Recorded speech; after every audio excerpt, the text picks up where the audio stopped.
আসলতে অসমত এনেকুৱা এটা হৈছে আমাৰ অনুভৱ হৈছে যে বৰ্তমান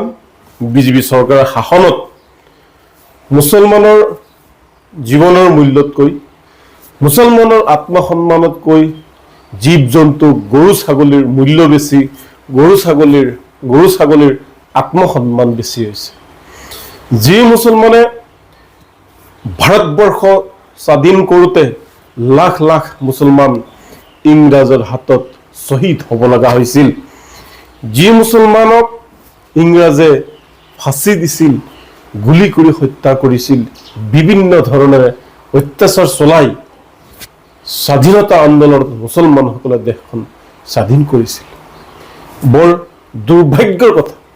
যে সেই জাতিটো আজি সমগ্ৰ ভাৰতৰ লগতে অসমতো লাঞ্ছিত হৈ আহিছে বঞ্চিত হৈ আহিছে নিৰ্যাতিত হৈ আহিছে আৰু অত্যাচাৰৰ বলি হ'ব লগা হৈছে এটা মানৱ জাতিৰ কাৰণে মানৱতা বোধৰ কাৰণে আৰু ন্যায়ৰ দৃষ্টিৰে চালে বৰ্তমান যি বাংলাদেশৰ নামত যি অত্যাচাৰ চলাই হৈছে তাৰে ভাৰতীয় মুছলমানক অত্যাচাৰ কৰা হৈছে সন্দেহযুক্তভাৱে জানো কাৰোবাক ডিটেনশ্যন কেম্পত ভৰাই থ'ব পাৰি সন্দেহযুক্তভাৱে জানো কাৰোবাক হেণ্ডকাফ লগাব পাৰি নিশা 12 বজাত গৈ কাৰোবাক ঘৰৰ পৰা আসামীৰ দৰে উঠাই আনিব পাৰি অপৰাধীৰ